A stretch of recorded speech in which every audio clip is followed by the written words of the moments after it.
Bienvenidos al Cuadrante Podcast. En este momento estamos acá reunidos con mi querido Jordi Miguel. Saluda. Hola, y aquí con mi querido Sebastián Hoyos. Y el día de hoy vamos a abordar los misterios, las contradicciones y realmente un caso fascinante para la historia moderna que viene siendo el nacimiento, el auge y la caída. Bueno, auge nunca existió, ¿no? Pero era solo una Poquito. formalidad un poquito. De Fortlandia, el pueblo y la plantación de caucho que la Ford Motor Company intentó desarrollar en el pleno corazón de la Amazonía brasileña. Este es un libro de Greg Grandin, Forlandia. Él es historiador por la Universidad de Yale, él tiene su doctorado ahí. Fue profesor 19 años en la Universidad de Nueva York y actualmente está en Columbia, si no me equivoco, igual dando cátedra de historia, para la redundancia. Ha escrito pues Forlandia, este fue escrito en 2010, fue finalista en el premio Pulitzer, no ganó, pero después ganaría un premio Pulitzer con un libro que acaba de sacar hace poco. Eh, Hay otros libros también muy famosos de él. Uno es que es La sangre de Guatemala, que fue su primer libro en el año 2000. Si mal no estoy tan entendido, que Grandin incluso participó en lo que viene siendo la Comisión de la Verdad de Guatemala, ¿no? No sé. Sí, ahí te dejo el dato. ¿Quién es Rigoberta Menchú? En 2011. Eh, Su último libro es América, una nueva historia del Nuevo Mundo, de Penguin Press en 2025. Forlande tiene la edición pues en inglés y en español. Hace poco la de español salió por Promete Editorial. Entonces, vamos ya a sumergirnos de lleno en el libro, ¿no? No vamos a tocar todo con detalle porque es muy extenso y hay muchas cuestiones. Nos vamos a concentrar principalmente en la pregunta que creo que rodea todo este podcast y es ¿por qué el señor Henry Ford tomó la decisión, junto con su compañía y otras personas que ya vamos a mencionar, de desarrollar una plantación de caucho y un poblado, casi que realmente un suburbio estadounidense, en la mitad de la jungla? Ujú. Yo creo que eso es lo que nos acontece. Vamos a empezar justamente tocando la antesala de por qué se tomó esta decisión, o sea, por qué se desarrollaron, se plantearon los cimientos de Fortlandia. Fortlandia finalmente lo que terminó sucediendo es que básicamente fue una concesión que le dio el Estado de Pará a la Ford Motor Company por un poco menos de 2.5 millones de acres, lo que Grandin dice que viene siendo como, pues en dimensiones, un tamaño muy cercano a lo que viene siendo el estado de Connecticut. Connecticut. Gracias. Sí, Sí, sí, Vicky, corrígenos. Vic. Em, entonces, esta pues concesión se ratificó lo que viene siendo el 30 de septiembre de 1927, con la legislatura estatal ratificando la concesión, ¿no? Exactamente tal y como los representantes de la compañía lo habían estipulado. Henry Ford es un personaje contradictorio, yo creo que es la palabra. Pero antes de contradictorio, ¿quién es, digamos, como ser humano? Claro, hablemos de él como ser humano. Henry nació en una granja de Michigan Ujú. en 1863 y realmente alcanzó el éxito pues, corporativo norteamericano a una edad pues, Ah, sí. tardía, ¿no? A los 40 años.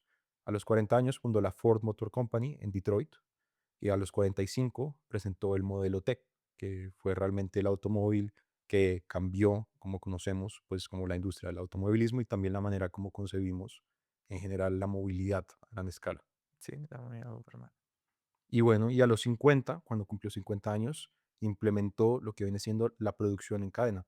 Esto es algo realmente trascendental, porque realmente no es solo como un cambio que busca justamente como primar o buscar cómo desarrollar la efectividad a la hora de desarrollar una línea de ensamblaje, o en este caso, pues ensamblar un automóvil como el modelo T, sino que realmente es una pieza central como dentro de la producción moderna. Lo que busca principalmente es fabricar piezas lo más idénticas posibles entre Ujú. sí para que fueran intercambiables y para poder reducir como el largo proceso de producción capitalista a pasos muy sencillos que pudiera ser replicados a escala masiva, ¿no? Sí. Pues el sistema de montaje o lo que después llamará la producción en serie o Fordismo es algo que dice Granin que es muy lindo, que es como la división del movimiento humano a lo más mínimo. Entonces, construir el carro con el mínimo tiempo posible y con todas las herramientas ya en un mismo lugar, digamos, todo en el sitio, lo que se llama monopolio vertical, que es como él contiene todo el proceso de producción de principio a fin del carro. Entonces, le- eh, donde recoge el acero, todo el proceso de metalurgia, cómo crear todos los tornillos, todas las puertas, todo lo hace ese proceso. Sí, es realmente volver simple lo complejo. Claro, es mucho más como para elaborarlo, es básicamente cogemos el componente más simple de la producción y luego utilizamos unas líneas de ensamblaje en la que termina pues introducida el obrero, casi que volviéndose un engranaje más realmente, para terminar coreografando este gran movimiento para lograr la máxima eficiencia a la hora de una producción masiva, en este caso de automóviles. Hay una realmente representación artística que pues ya vi que ahorita va a poner, que son los murales justamente que hizo Diego Rivera, que creo que es realmente como una manera muy interesante de por lo menos imaginar cómo era esta línea de ensamblaje que Henry Ford pensaba Ujú. que no solo era como efectiva a la hora de producir automóviles, sino también era una forma de lo que viene siendo el Fordismo, ¿no? Sí. Que es una manera de pensar realmente, ¿no? Que después se volvería el americanismo. Eh, Rivera, pues Diego Rivera, que es un famoso muralista mexicano, eh, corrígeme. No, no, no, un sapo, nada más. Sí, es que Frida, su esposa, la que le puso varios cachos, lo dibujaba, bueno, él se Se representaba le a sí decía mismo como un sa sapo, ¿no? Sí, le decía sapo. Y le decía que la Mi amaba, sapito. mi sapito, te amo, te adoro, te pienso todos los Te días, pienso todos los días, estoy con 4 mujeres al más. mismo tiempo, no pasa nada, mejórate tu enfermedad, nada, reposa en casa, pinta cuadros, etcétera. Pero bueno, Rivera pues fue contratado justamente para desarrollar como una serie de murales en el patio interior del Instituto de las Artes de Detroit y fue en gran parte financiado por Edsel Ford, él es el hijo de Henry, Ujú. para desarrollar lo que viene siendo como una representación artística de Detroit. ¿Qué te inspira de Detroit en general? Y a Diego Rivera le inspiró mucho lo que viene siendo las plantas de River Oak, que viene siendo esta pues, gran fábrica que se desarrolló la Ford Motor Company en Detroit, que albergaba incluso casi 70.000 trabajadores, Sí. ¿no? Una cosa salvaje. En- Al Sigue, sigue, sigue. Algo que es chévere es que muchos pensamos como línea de producción, como acaba este proceso y va el siguiente, entonces como que hasta que acaba el primer producto, pues empieza una pieza, pero son procesos en paralelo, constantes, entonces es un tiempo, al mismo tiempo que se construye el perno, se está construyendo la puerta, entonces es un proceso donde el tiempo está por todos lados, ese proceso de aceleración está por todos lados, entonces era ese dinamismo que busca marcar Ford y lo ilustra un poco Diego Rivera, en cierto como un futurismo italiano, que es pues alabar la máquina, más que todo, la aceleración, la velocidad, como que era algo muy novedoso en época, digamos. Sí, después pues no nos extenderemos, pero para que vean más que todo el futurismo italiano de los años pues 10, 20 del siglo pasado. Sí, entonces realmente, bueno, Ford no inventó la línea de ensamblaje, pero yo creo que sí la perfeccionó. Tampoco creo que concibió la otra gran idea central de la producción en masa moderna, que es fabricar piezas lo más idénticas posibles. Las replicó a gran escala y fue un éxito para desarrollar el modelo T y el modelo A, que fue el siguiente modelo de vehículo posterior. Pero lo que sí logró Henry Ford fue justamente combinar ambas ideas, perfeccionando el concepto sobre todo de la fábrica, pero lo que viene siendo la fábrica como un sistema muy complejo de procesos de subensamblaje cada vez más integrados, ¿no? En los que justamente se inserta el trabajador Ujú. o el obrero.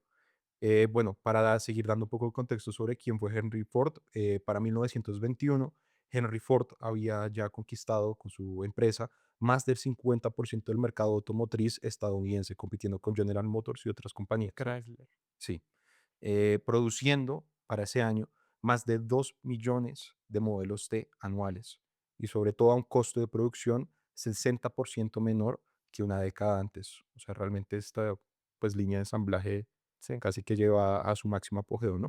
Digamos, una cosa especial que tenía Ford es que había herramientas, en específico, toda la construcción de su fábrica tenía piezas para solo el modelo T. Entonces, lo que va a tener un problema cuando saca el nuevo modelo, el modelo A, Sí, va a ser que tiene que quitar todas las piezas que son para la construcción del T. Entonces, eso le cuesta demasiado porque llega a una hiperespecialización que se vuelve ineficiente. Entonces, obviamente, se van a reducir por un tiempo los carros, porque el T duró varias décadas, como 2 décadas más o menos de apogeo, pero ya empezaban como pasa actualmente, que el modelo del iPhone es cada año, eso pasó con los carros después, que cada año empezaban a sacar un modelo nuevo, y Ford no veía eso como algo bueno con esos ojos. No, y ya realmente pasando a la dimensión humana de Henry Ford, como ya dejando como el lado de empresario, sobre todo como pues de gerente o pues maestro de la Ford Motor Company, creo que tenemos que llegar a una dimensión ya que es contradictoria, ¿no? Y es justamente lo que él mismo llamaría como, o como la prensa lo llama, como Ford como un maestro de la autopromoción, ¿no? Y acá es donde se vuelve realmente muy interesante la cuestión y la figura de Henry Ford empieza a tener unos matices muy interesantes. Hay muchos hilos contradictorios en su pensamiento, ¿no?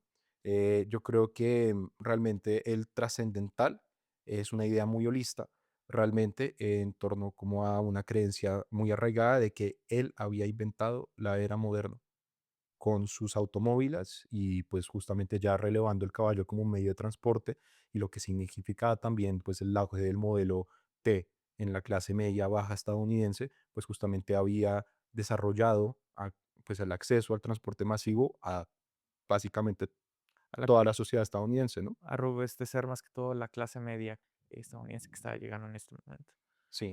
a, pues, consolidarse. Pero hay algo muy fascinante que dice justamente Grandin, y es Henry Ford se llamaba a sí mismo pues este padre de la modernidad, se veía a sí mismo como una figura muy mesiánica, muy utópica, de una persona que había abierto con su vehículo pues la gran llave del capitalismo, ¿no? Ujú. Em, pero realmente también Henry Ford se convirtió en el gran crítico de esas fuerzas que él mismo ayudó a promover, ¿no? Que es algo que dice hacia el final del libro Grandin que me pareció hermoso, y es Henry Ford no solo fue el gran promotor del capitalismo, sino su gran crítico, pero a la vez no pudo contener las fuerzas que él mismo ayudó a desarrollar con la invención de la línea de ensamblaje, ¿no? Sí, Y eso es algo muy bonito. Eh, Ford era una persona muy nostálgica también hacia el mundo rural. Él consideraba que la ciudad era realmente como algo que degradaba la condición rural de los Estados Unidos. Él veía no solo dentro de como la ciudad, como conglomerado urbano como una amenaza, sino gente que vivía en la ciudad o grupos étnicos o sociales que vivían en las ciudades. Los grandes enemigos públicos de Henry Ford fueron los judíos, el antisionito, sí, sí, sí, era antisemita. antisemita sí, es que antisionismo también. Eh, con la cuestión de, más que todo, de su odio a la naturaleza, no era como ni a la ciudad, perdón, el amor a la naturaleza y el amor que le tenía a la naturaleza y cierto odio a la ciudad, obviamente tenemos que entender su contexto sobre,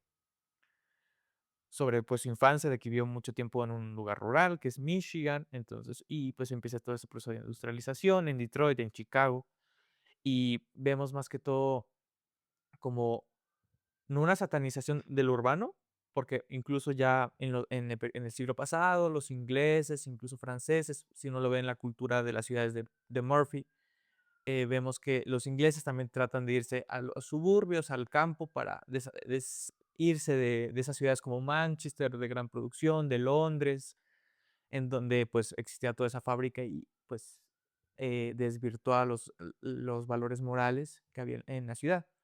Entonces él buscaba un punto medio entre naturaleza e industria, que es lo que va a buscar y se inspira mucho en el filósofo estadounidense que es Emerson. Sí, Ralph Waldo Emerson, justamente.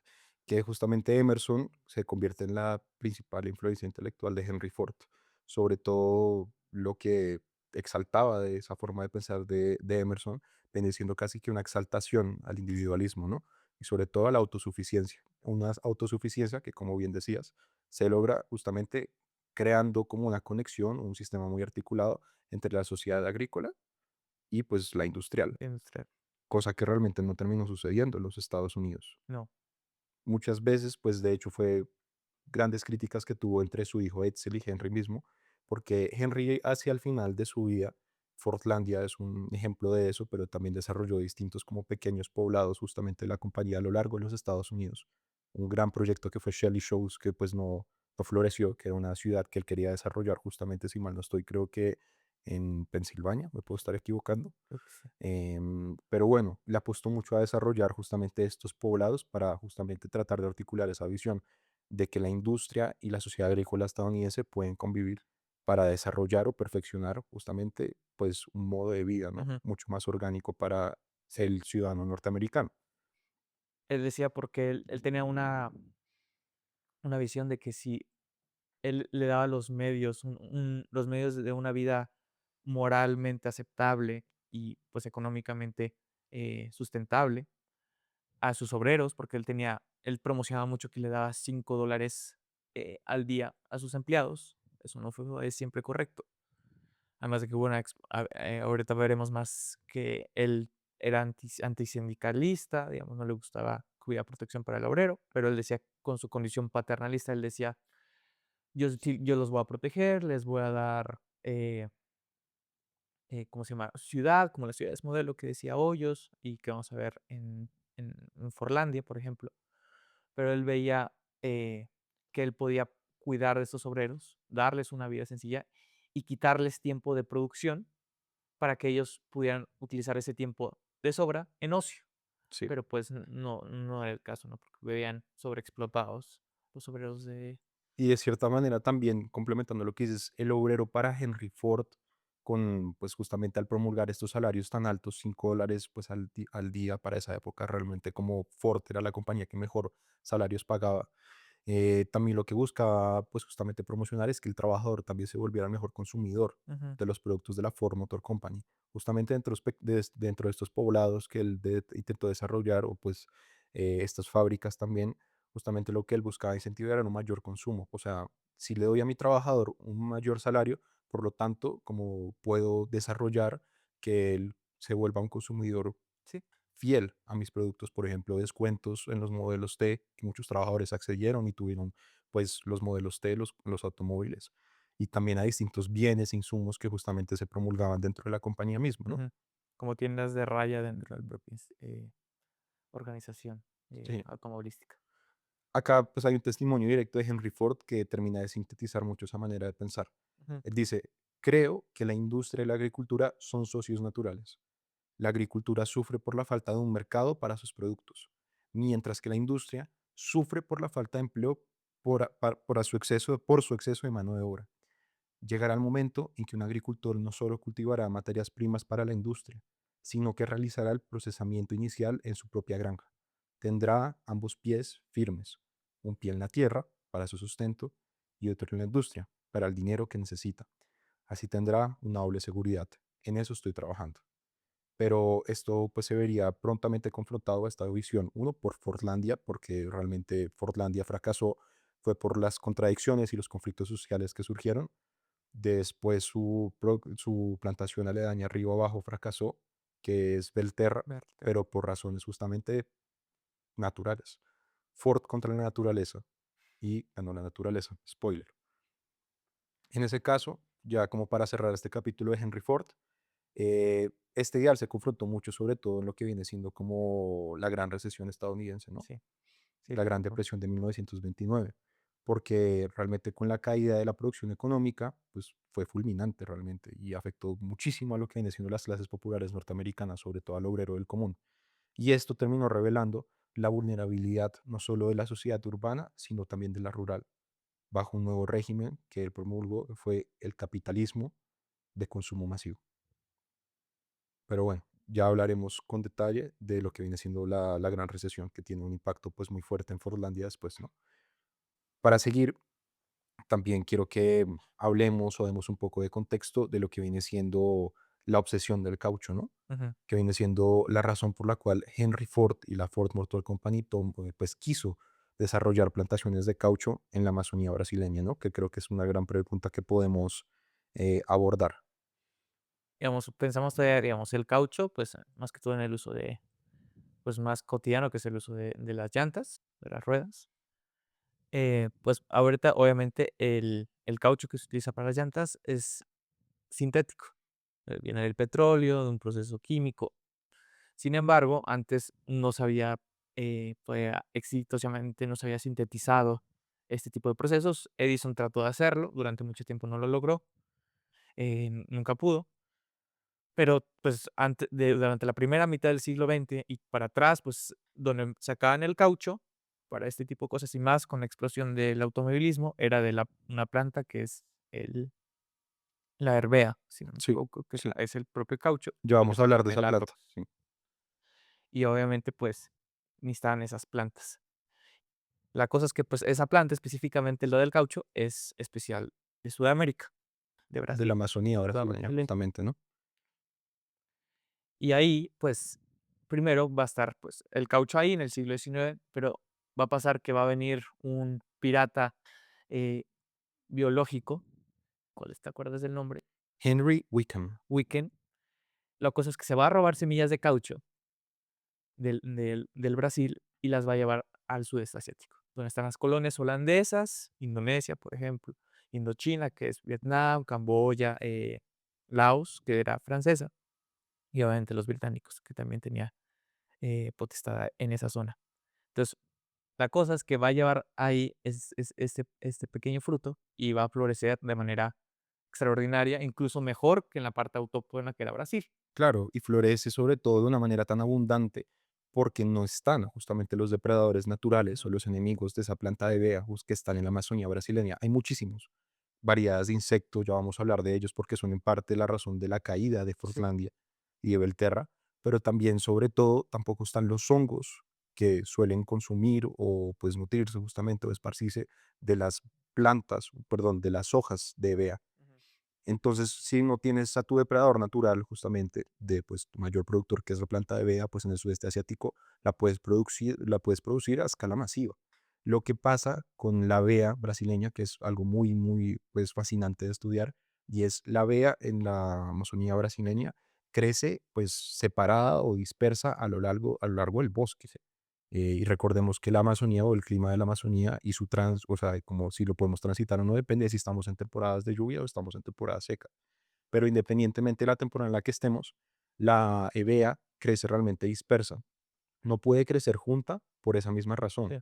porque termina propagándose, pues puede hacer como, es Ese eso, ese distanciamiento evita esa propagación rápida del hongo que se llama tizón sudamericano y también de los insectos que acechan, pues, este tipo de plantas. orugas, hormigas, moscas también. Sí, Bueno, ya vamos a hablar de esos enemigos naturales más adelante, ¿no? Pero entonces realmente, como no puedes producirla cerca, entonces realmente ya vamos a hablar de la economía brasileña de caucho, que también es un antecedente fundamental. Pero entonces, como se desarrollaba antes, es que tenías que mandar realmente como pues mano de obra, en este caso pues nativos locales o trabajadores pobres del Brasil, a buscar justamente el caucho, hacer los cortes en los árboles de vea para poder recolectar el caucho, ¿no? Pero esto era un trabajo manual muy extenso, en donde los trabajadores podían incursionarse en la selva durante sí. meses, sin tener contacto humano con ninguna otra persona, sino más allá de su machete, su canoa y la comida que pudieran tener a la mano, y pues buscar árboles de vea a lo largo de la Amazonía, del Tapajós, que es después este valle donde se desarrolla Fortlandia, y, y con base pues a la cantidad de kilos que hubieras recolectado de caucho, pues terminas buscando a quién se los vendes. En el caso pues de la economía de caucho brasileña, eran comerciantes en el río, que era como ya, pues si lo pudiéramos describir en una pirámide, están los recolectores de cauchos, que vienen siendo poblaciones nativas o pues gente que migra a distintas regiones de Brasil en busca de, Claro. pues sí, técnicamente son esclavos, ya vamos a hablar de eso. Y la clase media, pues justamente son estos comerciantes que están sobre el afluente del río, que compran el caucho realmente a precios ridículos comparado pues con lo que le tomó a esa mano de obra buscar ese caucho. Y esos señores de la mitad terminan vendiéndoselo a las clases altas de los poblados cercanos, que viene siendo Manaos, por ejemplo, que es una gran pues, ciudad de la Amazonía, en el Amazonas brasileño. Y estos señores pues justamente lo terminan exportando. Y en ese sentido, pues, el sistema agrícola, como podría decirse, no era de plantación, obviamente, ni de cultivo, porque, pues, en Indonesia, en el sudeste asiático, para generalizar, obviamente sí podría hacerse como sistema de plantación, como si fuera un sistema uniformado, con como pegados los árboles de caucho. Entonces, obviamente, ya desde un principio, pues, vemos que pues, ya da sospechas de lo que Ford, pues, no pudo investigó, porque, pues, la hevea en Brasil no se cultiva de una manera de plantación, Así, sino bueno, dispersa, y además lo que vamos a ver, pues, en la vorágine, pues, en mi vorágine nos muestran de cómo se cultiva el caucho de manera muy dispersa. Obviamente, el maltrato a este tipo de explotación y violencia sádica que había contra Mm. los caucheros era pues algo inenarrable Sí, y es duro. Es casi que se establece por medio de esta pirámide, pues lo que viene siendo, y como dices, un sistema regional de servidumbre ujú, por deudas, que es durísimo, porque pues fue realmente la manera como se desarrolló el boom de la producción de caucho y látex en Brasil antes del auge del mercado asiático, ¿no? ajá, Realmente casi que es esclavitud, o fue esclavitud, esclavitud, pues es con todas esclavitud, las letras. porque justamente, pues como tú dices, es básicamente esta gente que sale a recolectar el caucho, terminan endeudándose de por vida, pues o con la casarana, que fue muy famosa, sobre todo en lo que viene siendo la Amazonía peruana y colombiana, Ujú, o pues con estos señores de la mitad, los señores del caucho que estaban sobre el afluente del río, porque es básicamente, te endeudas conmigo de por vida por bienes que tú necesitas para vivir, sea pues comida, sea pues ujú, traje de cuerda, sea machetes que tú necesitas para recolectar, sea canoas, bueno, etcétera. Y básicamente es a medida que tú me vas pagando con cuota de caucho, pues tú te vas endeudando con por ley. necesidades que me vas a ir pagando de por vida. Y heredables. Y heredables también a las familias, ¿no? Ujú, Entonces, básicamente me metí 3 meses, pues, a lo profundo del Amazonas brasileño, tengo X cantidad de kilos de caucho, voy y a cambio de eso pago la deuda que tenía antes, no sé, un machete. Y después, justamente, necesito nuevos zapatos, necesito necesito nueva leche para mi hijo, necesito, no sé, frijol, maíz, y pues eso, pues obviamente eso pasa, es un contexto muy latinoamericano, las haciendas, las tiendas de raya, como que podemos ver en las plantaciones en Enequén, en México, en Yucatán, pero sí, como esa deuda de por vida, ¿no? sí, y sobre todo Henry Ford escuchó de estas condiciones Ujú. realmente atroces y muy duras de estas, pues, clases, bajas de, pues, este sistema de explotación o esclavitud en la Por el, Amazonía por el por la informe, por el informe de Roger Casement, perdón. lo cual lo trataremos en otro. En otra ocasión, Sí. para hacerlo, pues, bastante corto, Roger Casement, fue un enviado justamente del gobierno inglés a lo que viene siendo, pues, la Amazonía, pues, entre la Amazonía peruana y colombiana, y terminó revelando lo que viene siendo, pues, este gran escándalo del Putumayo, que, pues, queda plasmado en el Libro Rojo del Putumayo, que fue el libro que sacó, en donde él dio cuenta, pues, al gobierno inglés de los abusos en ese entonces de la compañía cauchera conocida como la Casarana, que era una, pues, compañía inglesa que estaba, pues, arraigada en esos territorios y que justamente, pues, había desarrollado este sistema de servidumbre o esclavitud por deudas a lo largo de miles de kilómetros de selva. Y sus principales víctimas en ese caso, pues, en el de Casement, pues, fue la población indígena local, cometiendo todo tipo de atrocidades, los capataces y las personas encargadas de llevar a cabo, pues, el sistema de explotación de caucho, ¿no? O sea, relatos de mutilaciones, de ejecuciones, pues, arbitrarias, Sí, de gente que incluso, pues, terminó castrada arbitrariamente. sí, no sé, mutilada. Lo que sucede es que los grandes productores de caucho, más que todos los holandeses, los franceses y los británicos, tenían pues su producción en sus colonias. Y lo que sucede es que lo que buscan y tratan de hacer es un pacto en que se va, creo que regular la oferta. Entonces, obviamente va a haber se van a elevar los costos y pues de tanto Ford como Harvey Firestone, que es el de las llantas también, su productor, pues están en desacuerdo, incluso también se une, ¿cómo se llama? Hoover, el presidente, que será después estadounidense. Están en contra de este pacto, pues viola el libre mercado y pues eso afectaría a la economía estadounidense en la parte automovilística, obviamente. Entonces, lo que va a buscar más que todo Ford y Firestone es buscar crear su propio caucho, ser autosustentables, como decía Hoyos, que es la filosofía holística de Ford. Entonces, ellos van a buscar lugares en que se pueda producir ese caucho. Y va a haber dos en específico. El primero va a ser Liberia, que es en el occidente de África. Ahí va a estar Firestone, donde va a plantar, y ahí sí va a poder plantar decenas de miles de toneladas de caucho. Sin embargo, el Ford no quiso, principalmente porque decía, tenía informes muy objetivos sobre el comportamiento salvaje de la población de la local. población africana y mejor tomó la decisión de irse al Brasil, donde la población era más dócil, más mansa. Sí.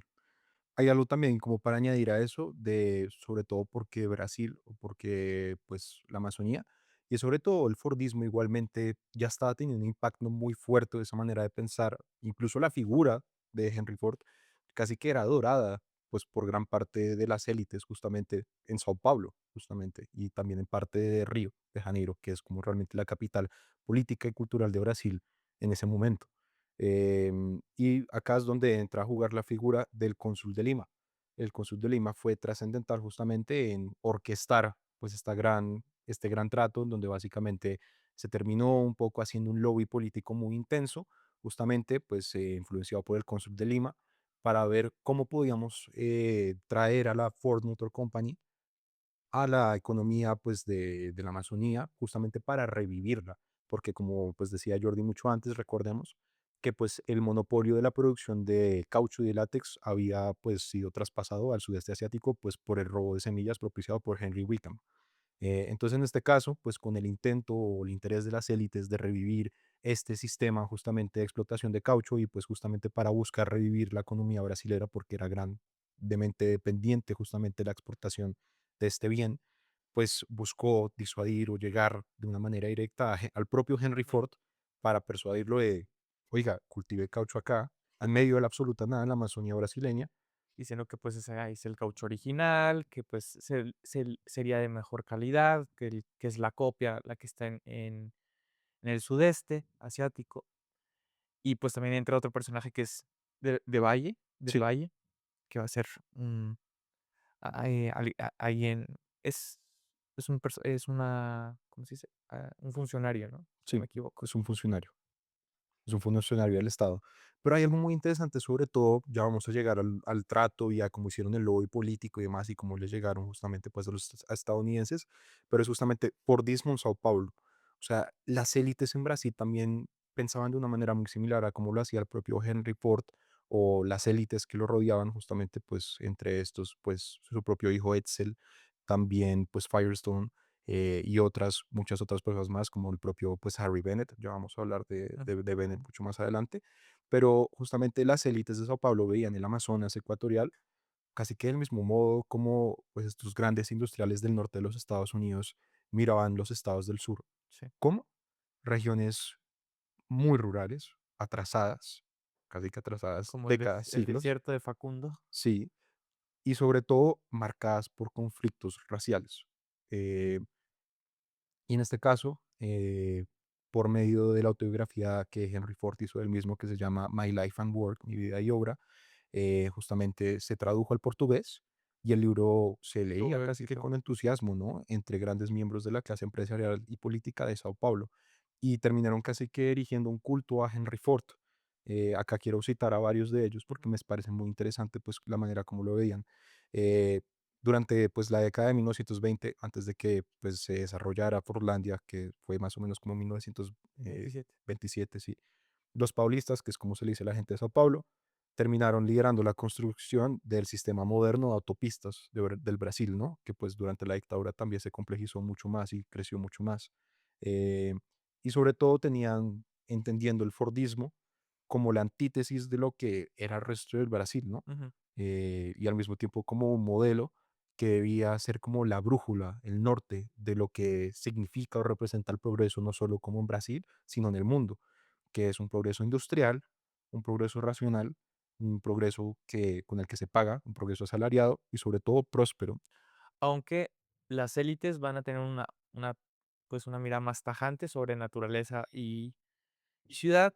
Para ellos no va a haber como esa articulación holística que busca Ford, sino más que todo va a ser la naturaleza como salvaje, como espacio para conquistar, como lugar donde no existe la civilización y, pues, en oposición va a estar la urbe, Sao Paulo, o Río de Janeiro, en donde, pues, la industria, eh, los obreros, como pues la importación de artículos pues manufacturados, todas las fábricas va a ser ese, pues el germen real de lo que es el Brasil que ellos quieren, que es moderno, donde reine el progreso, digamos, pues obviamente ellos ya tienen desde su bandera, tienen ahí donde dice orden y progreso, que es una fórmula positivista, ¿no? Del siglo XIX, por Comte, el filósofo, sociólogo, y pues ellos van a ¿Qué es buscar más positivismo? académicos. Como para dar contexto, porque creo que no todo el mundo como sepa lo que hace referencia ahí. A ver, positivismo es una teoría que surge del siglo XIX por el filósofo y sociólogo francés Auguste Comte, y él va a plantear, en cierto sentido, que, ¿cómo puedo decirlo? Él va a tener una visión primero, pues, un poco liberal, en el sentido de que en la Revolución Francesa, esto lo pueden ver en el positivismo, por Leopoldo Sea, tiene un libro. Y primero habla de que, pues, hay un momento que está el orden antiguo, que es el antiguo régimen, la monarquía, y pues están los liberales, los burgueses, entonces ellos van a tratar de crear esta revolución que derriba ese orden antiguo. La cosa es que Comte va a ver, pues, este nuevo orden, pues, su emblema es la Revolución Francesa, solo que, pues, obviamente se va a ver que hay varias revoluciones en el siglo XIX, liberales, burguesas como 1830, que es la gloriosa en Francia, o la del 48 para la Segunda República Francesa. Y va a ver que existe, a pesar de que se ha implantado este orden liberal, igual sigue habiendo cierto desorden, como si le hubieran dado un exceso de libertad al pueblo que, pues, es ignorante, que no tiene, pues, la manera para gobernar, sino entonces va a decir: "No, tiene que haber un orden igualmente positivo para que no esta revolución en continuo no desencadene en un caos". Entonces, él va a decir: "Se tiene que establecer un orden, solo que en vez de que haya reyes, esta vez va a ser, pues, una élite intelectual, científica".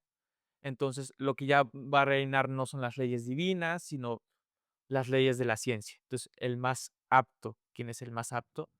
Pues, en ese sentido, el que tiene el poder económico, el poder político.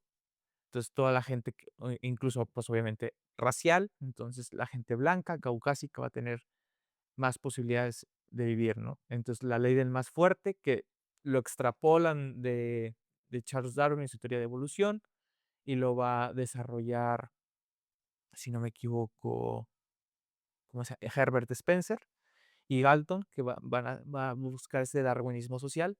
Entonces, lo que reina en este positivismo va a ser el orden y el progreso, lo que permite el progreso de una civilización. Entonces, es lo que va a plantear eh, todo este positivismo. Obviamente llega a Brasil. No digo que lo importaron y ya, sino también Brasil tendrá un positivismo con sus propias dinámicas, pero yo eh, yo pensaría que, pues, ese orden y progreso que venía, pues, de Europa, de Inglaterra y Francia especialmente, pues, va a llegar a Brasil, se queda en el emblema, que incluso hoy tiene el mismo emblema, que es orden y progreso, y va a estar como, pues, en las élites, como dice Hoyos, de Sao Paulo y Río de Janeiro. Mm.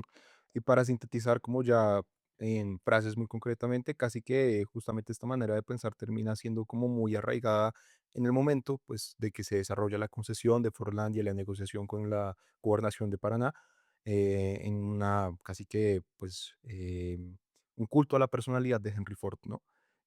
Por ejemplo, de Lima, el cónsul de Lima, no dudó en llamarlo a Henry Ford el Moisés del siglo XX, ¿no? Quien sería el encargado de convertir el Amazonas en la tierra prometida, una tierra pues no rural, una tierra no arraigada pues a lo que es el Amazonas, que Ujú, pues es el gran pulmón del planeta, ¿no? Y es sí, creo que pues absolutamente masivo a nivel de complejidad, no solo como pues biológica, sino en diversidad y demás, eh, sino que realmente lo que quería básicamente o como lo veían las élites de Brasil era justamente cómo podemos llevar el progreso, un progreso muy industrial. Sí, casi que industrializar el Amazonas, cosa ajá, que sucede mucho hoy en día con la ciudad de Manaos. En la ciudad de Manaos, pues justamente básicamente se desarrolló como un gran sistema de ensamblaje en donde vienen partes como pues grandes multinacionales pues, del mundo, hay varias, no las voy a mencionar, ujú, em, y se termina básicamente desarrollando como un sistema de ensamblaje en donde distintas partes llegan a Manaos, se ensamblan los productos en Manaos y en Manaos se distribuyen al mercado latinoamericano. Y Manaos es una ciudad masiva. Hoy en día millones de personas viven en una ciudad que está en la mitad de la selva mitad de la selva. y donde las también diferencias de clases se exaltan, ¿no? Sí, Muchísimo. pues obviamente está el sector donde vive la gente pues más rica y obviamente blanca y pues los sectores populares, que son los que trabajan en esas ensambladoras, en que se les paga poco y pues viven en condiciones paupérrimas. Sí. Y también, como para ir cerrando, también mira cómo dice pues José Benito Monteiro Lobato, que pues fue traductor de Ford al portugués, cómo él cómo percibía a esa figura del magnate, ¿no? Que es justamente el Jesucristo de la industria, ¿no? Y también describió su vida, justamente su biografía, como el evangelio mesiánico del futuro. O sea, una figura absolutamente adorada y también buscada Ujú. por las élites de Brasil, ¿no? Y acá es donde realmente se termina, pues, concretando lo que fue como por qué sucedió Forlandia. Ya vemos las razones como de parte de esta influencia intelectual de las élites políticas, sobre todo un culto a la figura de Henry Ford, pero ahora pues vamos ya como al acuerdo de lleno, ¿no? Como a qué fue lo que se acordó.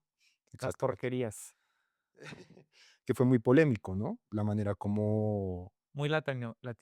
muy latinoamericano, como se terminó pactando.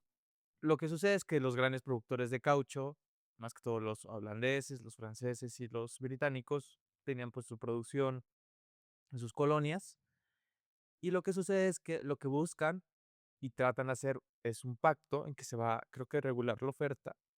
Entonces, obviamente va a haber se van a elevar los costos y pues de tanto Ford como Harvey Firestone, que es el de las llantas también, su productor, pues están en desacuerdo, incluso también se une, ¿cómo se llama? Hoover, el presidente, que será después estadounidense. Están en contra de este pacto, pues viola el libre mercado y pues eso afectaría a la economía estadounidense en la parte automovilística, obviamente. Entonces, lo que va a buscar más que todo Ford y Firestone es buscar crear su propio caucho, ser autosustentables, como decía Hoyos, que es la filosofía holística de Ford. Entonces, ellos van a buscar lugares en que se pueda producir ese caucho. Y va a haber dos en específico. El primero va a ser Liberia, que es en el occidente de África. Ahí va a estar Firestone, donde va a plantar, y ahí sí va a poder plantar decenas de miles de toneladas de caucho. Sin embargo, el Ford no quiso, principalmente porque decía, tenía informes muy objetivos sobre el comportamiento salvaje De la población de la local. población africana y mejor tomó la decisión de irse al Brasil, donde la población era más dócil, más mansa. Sí, hay algo también como para añadir a eso, de sobre todo porque Brasil o porque pues la Amazonía y sobre todo el Fordismo igualmente ya estaba teniendo un impacto muy fuerte de esa manera de pensar, incluso la figura de Henry Ford casi que era adorada pues por gran parte de las élites justamente en Sao Paulo justamente y también en parte de Río de Janeiro, que es como realmente la capital política y cultural de Brasil en ese momento. Y acá es donde entra a jugar la figura del cónsul de Lima.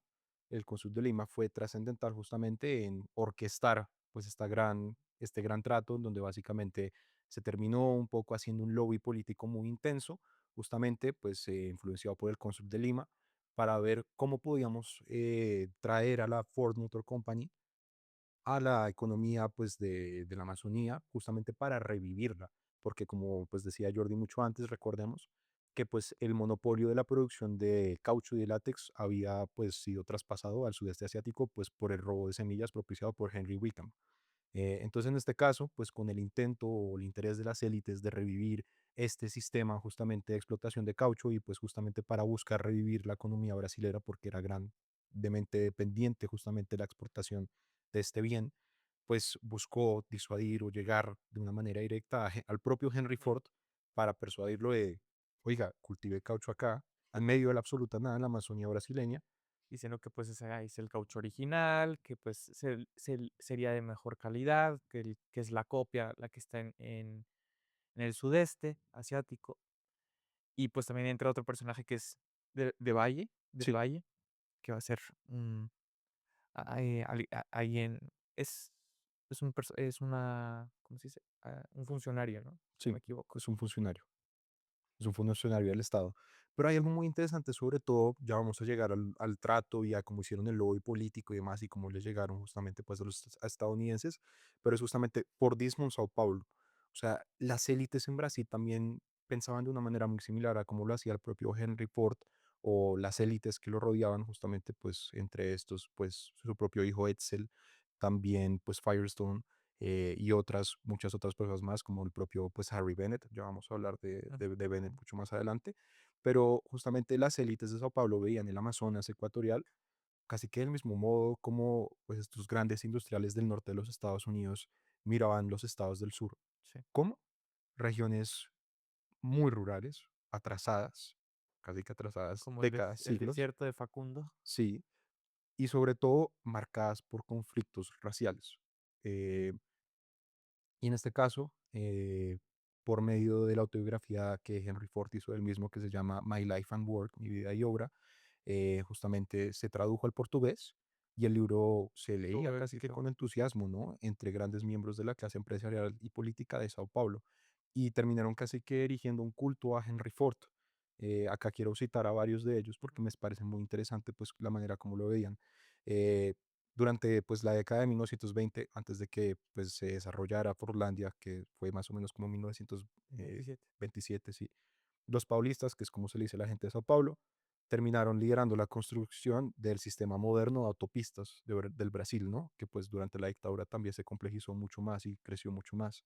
Eh, y sobre todo tenían, entendiendo el Fordismo como la antítesis de lo que era el resto del Brasil, ¿no? Ujú. Y al mismo tiempo como un modelo que debía ser como la brújula, el norte de lo que significa o representa el progreso, no solo como en Brasil, sino en el mundo, que es un progreso industrial, un progreso racional, un progreso con el que se paga, un progreso asalariado y sobre todo próspero.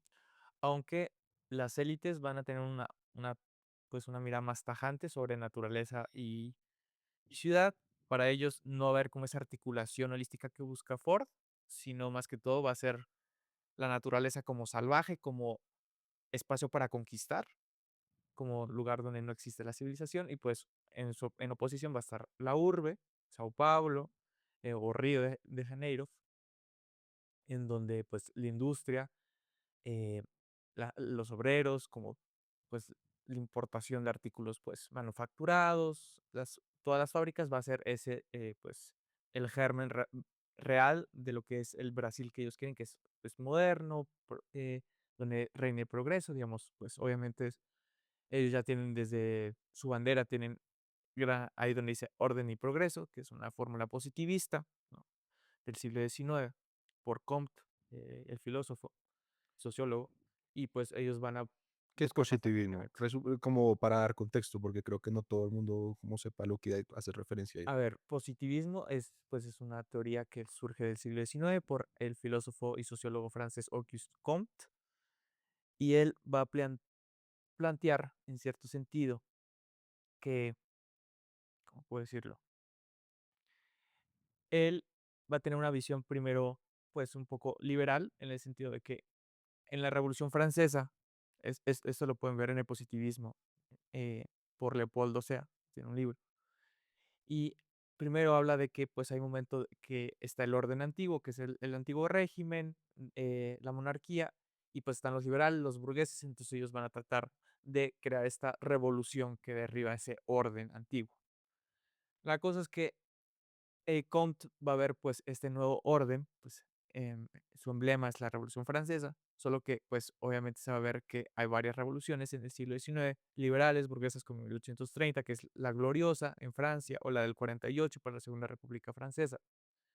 Y va a ver que existe, a pesar de que se ha implantado este orden liberal, igual sigue habiendo cierto desorden, como si le hubieran dado un exceso de libertad al pueblo que, pues, es ignorante, que no tiene, pues, la manera para gobernar, sino entonces va a decir: "No, tiene que haber un orden igualmente positivo para que no esta revolución en continuo no desencadene en un, pues, en un caos. Entonces, él va a decir, se tiene que establecer un orden, solo que en vez de que haya reyes, esta vez va a ser, pues, una élite intelectual, científica. Entonces, lo que ya va a reinar no son las leyes divinas, sino las leyes de la ciencia. Entonces, el más apto, ¿quién es el más apto? Pues, en ese sentido, el que tiene el poder económico, el poder político.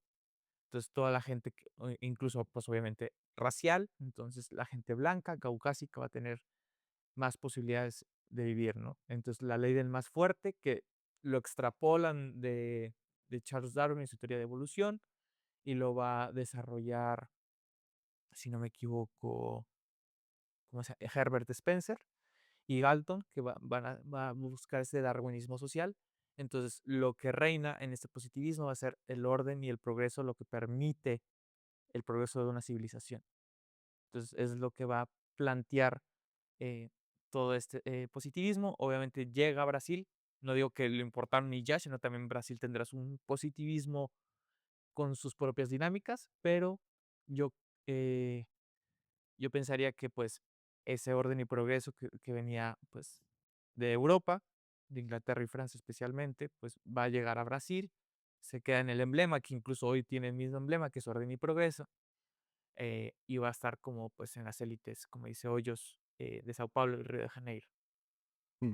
Y para sintetizar, como ya en frases muy concretamente, casi que justamente esta manera de pensar termina siendo como muy arraigada en el momento, pues, de que se desarrolla la concesión de Forlandia y la negociación con la gobernación de Paraná, en una casi que, pues, un culto a la personalidad de Henry Ford, ¿no? Por ejemplo, de Lima, el cónsul de Lima, no dudó en llamarlo a Henry Ford el Moisés del siglo XX, ¿no?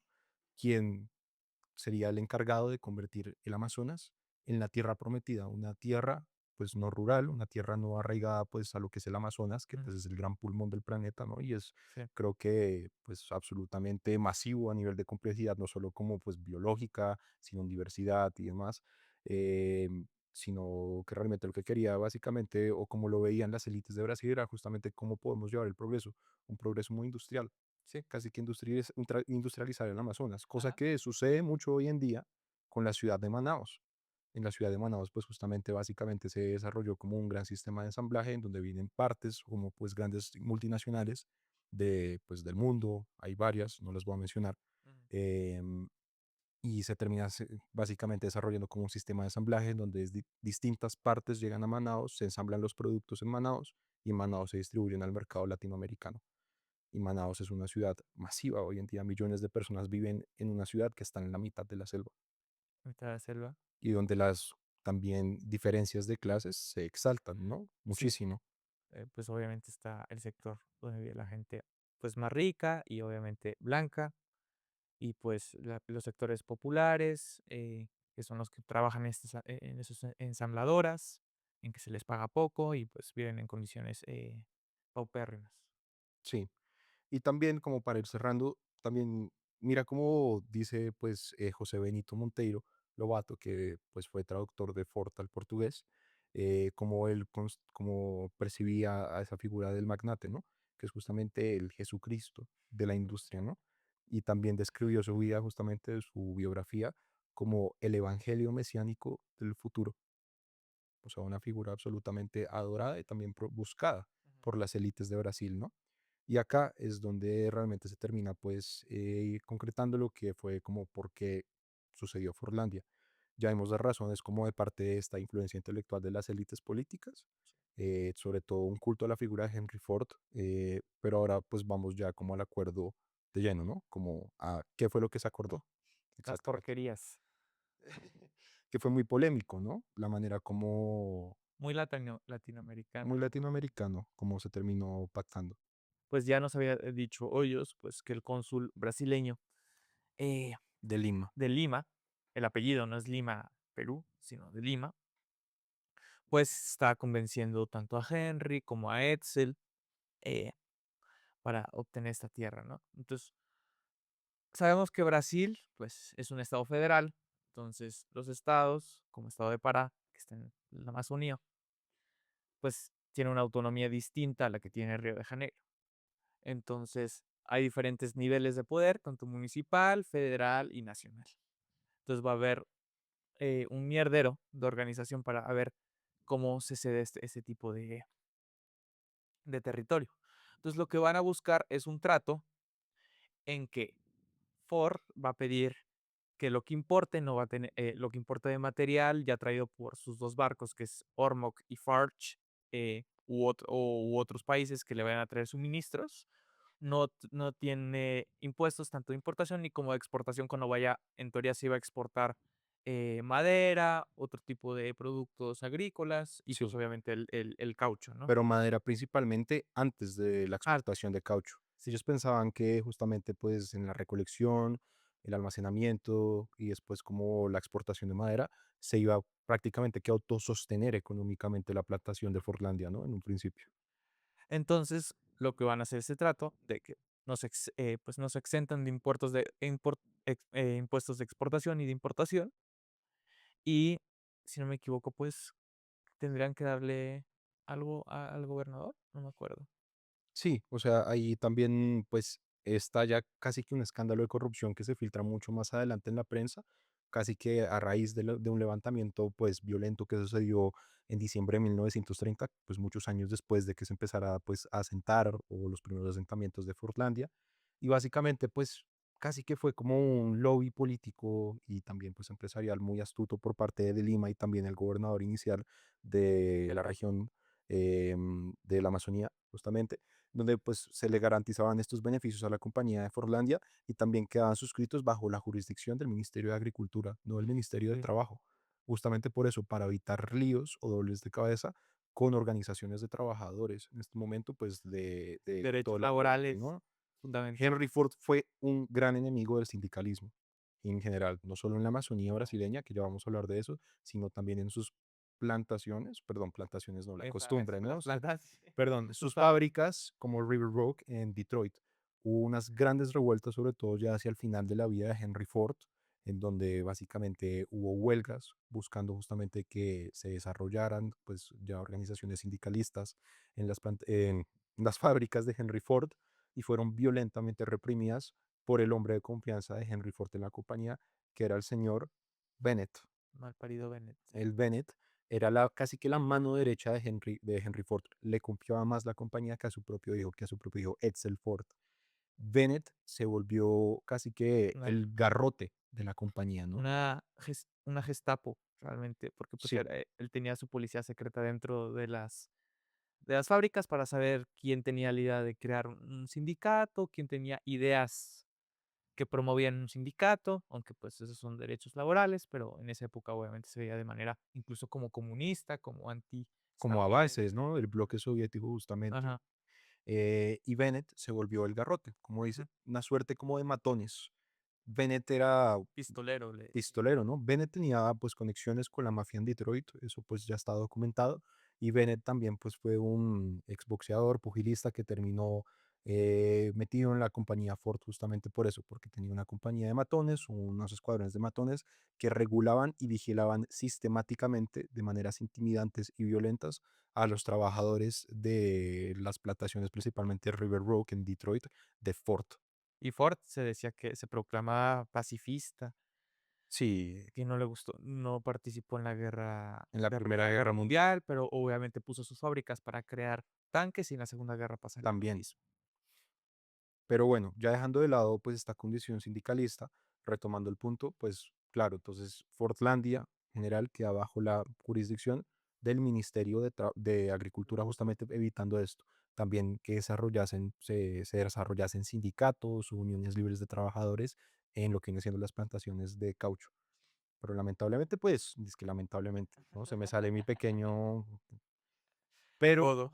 se, se terminaron efectivamente desarrollando estas uniones libres de sindicato después en Brasil, pero ya hablaremos de ellas más adelante. Entonces, básicamente, con estos beneficios hacia la compañía Ford tuvo que pagar una suma de dinero realmente muy baja Va, por una concesión de 120, 120,000 o menos de 100,000. menos de casi 120.000 o menos de $100.000 por una concesión absolutamente monstruosa de tierra y de selva virgen, ¿no? Son 2,5 millones de acres, que en castellano es 1.011.714 o 10.117 kilómetros cuadrados. casi que el tamaño del estado de Connecticut. O sea, una cosa realmente monstruosa. Y realmente lo que dice la prensa brasileña es que lo criticaba justamente por eso, porque Henry Ford casi que dicen que se dejó tumbar en ese mismo negocio, porque pudo haber tenido esas tierras concedidas al mismo gratis, si realmente planteaba las cartas políticas más a su favor, que fue algo que también le criticaron mucho, Sí. que me parece curioso, ¿no? O sea, lo criticamos porque te tumbaron, pero no porque te acaban de dar o sea, te acaban de dar una concesión de No, tierra estúpidamente ridícula, sino porque te tumbaron. Ok. Pero hay algo que quiero retomar y es, se, pues se llega a este trato polémico y efectivamente empieza, o Ford manda pues al Ormoc y el Farage, si mal no Farch, estoy. los 2 buques. Sí, ¿no? Son de Ford. Son dos buques o barcos pues sumamente extensos de la compañía de Ford que manda justamente desde sus plantaciones en pues Dios, las fábricas en Estados Unidos y las manda justamente al Amazonas para que empiece pues en lo que viene siendo el área de Río Tapajos, abajo del río Tapajos, en el valle del Tapajos, a desarrollar justamente estas plantaciones y sobre todo el poblado, Fordlandia, Ford. que se terminó volviendo casi que entre un suburbio norteamericano inexplicablemente puesto en la mitad de la selva contrastado con las casas donde vivía realmente, Las pues, chabolas. las chabolas o también los otros poblados aledaños. Sí, incluso pueblos que están al otro lado del Tapajós, que ahorita hablaremos más de eso. Sí. Y sí, se te genera este contraste, pero ya ahora vamos a hablar de ese contraste. Pero hay una pregunta que Henry Ford no se hizo, y tampoco las personas que estaban encargadas, ni el propio gobernador del estado de Paraná, y es, ¿quiénes vivían en esta tierra que le acaban de considerar una multinacional, Mm, ya en este punto, norteamericana, ¿no? Acá hay un relato muy interesante y es justamente, pues, al principio, Henry Ford le delegó al señor Oz Hyde, que hacía parte de la compañía, que investigara el registro de propiedades del Amazonas durante justamente el negocio de la concesión para ver en dónde era, pues, la mejor la tierra para plantar caucho, ¿no? Eh, y el señor Hyde sí se dio cuenta, efectivamente, de que por la zona o el territorio de la delimitación de la que estaban interesados, efectivamente habían unos pocos cientos de lotes con títulos de propiedad y justamente pues estas tierras que tenían efectivamente títulos de propiedad estaban casi que dentro de los límites sí, o la periferia de las tierras otorgadas por Ford. Casi que 75 familias vivían a lo largo de la ribera del río Tapajós, otras 50 en el río Cuparí y muchas más familias dispersas por toda la finca. En su mayoría, ¿quiénes eran estas personas? Pues recolectores de caucho, justamente, que trabajaban a lo largo de una o dos sendas del río. O sea, eran realmente, pues, o sea, una población muy vulnerable, sí. pues muy pobre realmente, la que estaban ahí. Pero no solo había una población vulnerable, que pues les decían comúnmente en Brasil los caboclos, que es gente de color cobrizo, que es básicamente lo que vienen siendo campesinos pobres de ascendencia mixta, una mezcla entre portugueses, indígenas y pues también esclavos africanos que llegaron, ¿no? Sino que también tienes la presencia en esta zona de las élites del caucho que siguen ahí, o sea, no se han ido a ningún lado, ¿no? No, hay un pueblo al lado, pues está Manaus, obviamente, pero también había 2 pueblos, Parados principales. de agua, Parado de agua y, pues, estaba Santarém, que era como la ciudad más grande que había por esa zona, junto a Manaus. sí. Y en este caso, el principal, pues casi que heredero de estas élites caucheras con las que se va a terminar chocando mucho, pues la Ford Motor Company, viene siendo la familia Franco, que vivía justo al otro lado del Tapajos, o la familia Cohen, más abajo en el pequeño pueblo de Boeing, pero sobre todo van a chocar mucho con la familia Franco, que pues es casi que ama, señora y dueña del poblado de Parado de Agua. Sí, pues, como feudos, ¿no? Como Fedios, eso sí. grande, ciertos tipos de feudos. Y, pues, obviamente con Ford ve eso y, pues, ve como un atraso. Sí. Entonces realmente tienes estas élites que son las que realmente terminan teniendo el título sobre las tierras, o sea, la familia Franco es la que realmente tiene los Y sobre títulos las personas. de tierras y sobre las personas, como habíamos hablado ya antes del sistema, ¿no? De esclavitud a lo largo del Tapajos. Entonces, es básicamente como la familia Franco, élites caucheras, que son las que poseen el título sobre las tierras y les cobran arriendo a estas pequeñas familias vulnerables, pobres, que viven a lo largo de la ribera del río, ¿no? Y también, pues lógicamente, hay una presencia de comunidades indígenas también en lo que viene siendo el territorio de Furlandia. son pueblos de habla tupí, que en general son cazadores recolectores, que también cultivan, pescan, se alimentan de yuca y también de otros frutos pues provenientes de la selva.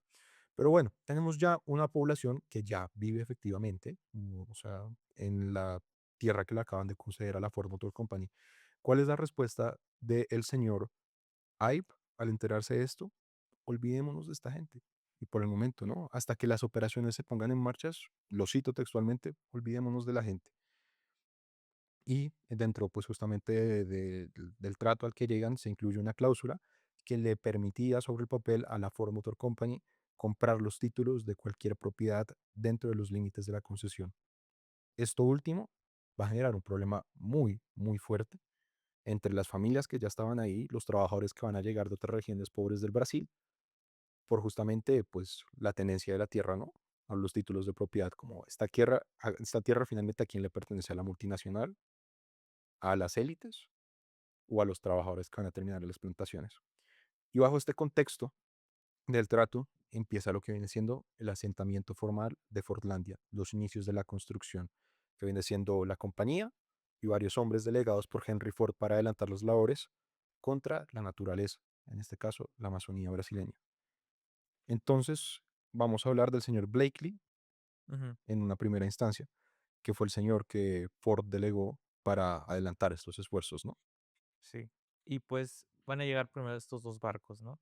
Primero van a llegar en una temporada seca, entonces el Tapajós estaba no podían entrar los barcos porque, pues, si no se iban a encallar. Entonces, estuvieron esperando durante mucho tiempo poder llegar a Forlandia, Meses, meses, meses. para poder llegar directamente a Forlandia. Entonces tuvieron que, ir a un puerto antes, y descargar todas las cosas, pero de manera muy, muy lenta.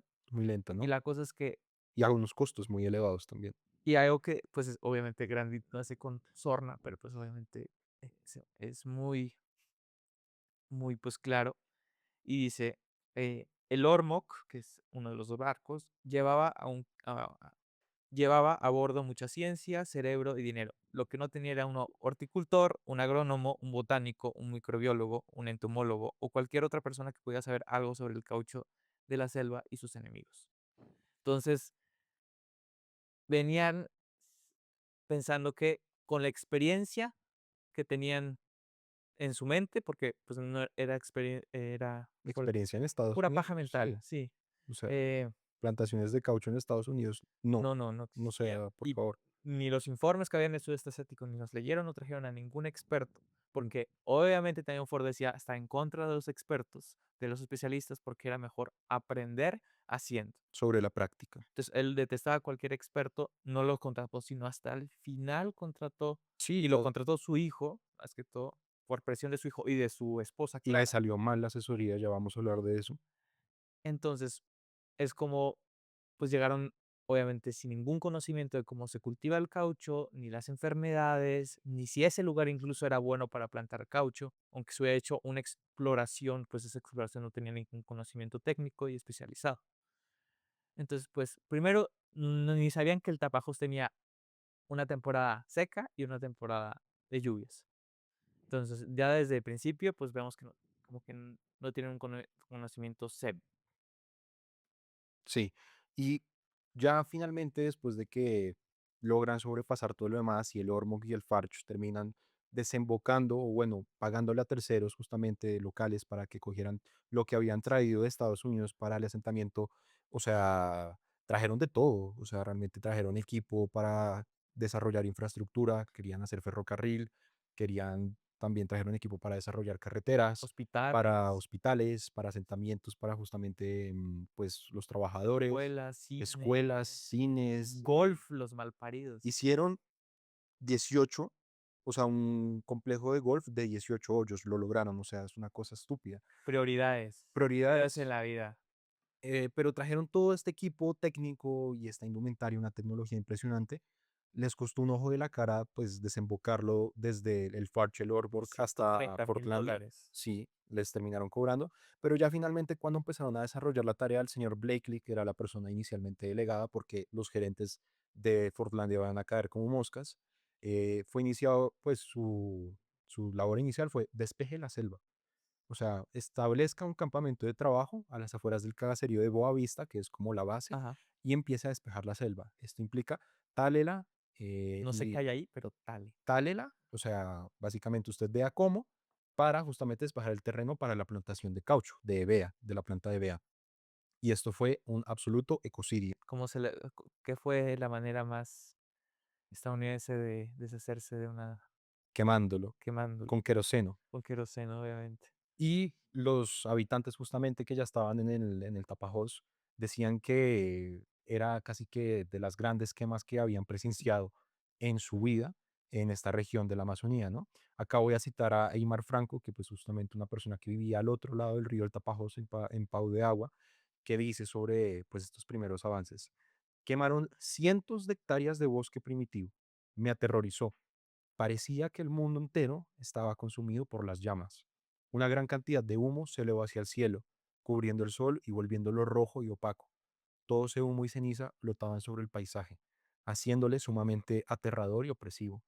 Estábamos a 3 kilómetros de distancia, al otro lado del río, y aún así caían sobre nuestra casa cenizas y hojas encendidas. El Digo, progreso norteamericano. obviamente, pues, hay quema controlada, ¿no? Que ha existido, pues, Sí, desde hace sí. mucho tiempo, pero, pues, estos quemaron ni saber la fauna, ni qué efectos podía tener de una vez en el caucho, porque obviamente quemaron caucho y ya que tenía queroseno, pues hizo que el caucho que estaba ahí apenas, ya sin haberlo tocado, ya estuviese dañado, Y terminó erosionando el suelo realmente erosionado para el suelo. futuras plantaciones. O sea, se terminó pegando un tiro en el pie a futuro, porque despejas el terreno, lo quemas con queroseno, erosionas el suelo y ahí va a crecer tu plantación de caucho. Claramente las plantas de caucho de bea que terminaron creciendo ahí eran débiles, no producían la cantidad de látex que ellos necesitaban, pero ya vamos a hablar de eso. Y también otro enemigo en común que tuvieron pues los trabajadores tanto norteamericanos como locales que contrataron para despejar la selva y son la malaria y las enfermedades. Y también la fauna local, ¿no? Los mosquitos, Las serpientes las que los mordían. serpientes, Mucha gente murió. caimanes, pirañas, digamos, todo lo que se imagine, jaguares que se comían a la gente, digamos. Tienen un bestiario ahí entero, o en la Amazonía, obviamente, pero pues no pensaban que eso los iba a matar. Y pues, como habíamos puesto ya en el podcast pasado, como vemos cómo estos agentes no humanos tienen realmente una relevancia en la interacción de la historia humana, ¿no? Historia transhumana, por decirlo de una manera, ¿no? Como los animales, las enfermedades, incluso bacterias, tienen mucho peso a veces en el devenir histórico, no solo como la conquista de América, sino también por ese tipo de procesos, en guerras, incluso pues como guerras biológicas. El agente no humano es demasiado importante y pues lo vemos a los inicios de Forlándia, porque seguirán estos. Sí, hubo realmente una grave epidemia de malaria entre las primeras, como pues esta población inicial que despejó la selva, ¿no? Acá pues hay un informe de Christian Norberg, que es justamente el distribuidor de Forte en Sao Paulo, y él dice que tras visitar el campamento inicialmente, dijo que aproximadamente 30 hombres en ese momento estaban enfermos en su total de 104. Por el momento no había muertes, pero sí lo que había en abundancia era malaria. Y esto obviamente terminó retrasando lo que viene siendo el despeje de la selva porque era un despeje sumamente inhumano, pues para los trabajadores, porque era manual. Claro, el queroseno, perdón, terminó llegando como última instancia. Inicialmente fue un proceso manual, es decir, despejamos la selva, casi que abrimos el paso a machetazos entre selva densa, húmeda y con claramente un ambiente hostil, porque pues estás en la Amazonía. Y pues con fiebre, con un desgaste físico y mental, pues obviamente la gente se moría, hay una alta tasa de mortalidad y pues como creo que es en Cien años de soledad que decía Martínez, y cuando sabes que un pueblo es un pueblo, cuando se construye el primer cementerio, entonces se construye el cementerio de Forlandia, ¿no? Que Sí, está lleno de, en mayoría niños, ¿no? pero ya Llegaban. hablaremos más adelante de eso, eso es fuerte. Pero bueno, entonces imaginémonos este contexto. Decenas, cientos de personas estadounidenses liderando y también pues pobladores locales empiezan a despejar la selva. Varios van cayendo por la malaria, hay una gran epidemia, finalmente están exhaustos por las largas horas de trabajo, están despejando a machetazo, un ambiente hostil, húmedo, varios pues son mordidos por serpientes, mueren, llegan pues leopardos, los atacan Y todo esto termina generando como casi que un punto de cultivo de tensiones sociales muy fuertes, hasta que llegan a un punto crítico. Acá es como el primer levantamiento violento que tiene Forlandia. Va a haber uno enorme a los finales Sí, sí. de diciembre de 1930, pero este es el primero. Que estos trabajadores empiezan a exigir buena comida, la misma para todos, realmente porque casi que se quejaban de que les daban pescado podrido a ellos, los no estadounidenses. Y finalmente ellos terminan saqueando la cocina y almacén, que eran como los únicos edificios por el momento que habían podido desarrollar en Fortlandia.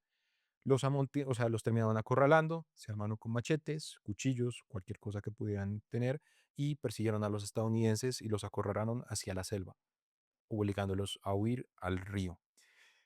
Y bueno, ese fue el inicio de Fortlandia, del asentamiento, Muy normal, muy tranquilo. y así fue como terminó siendo despedido el señor Blakely.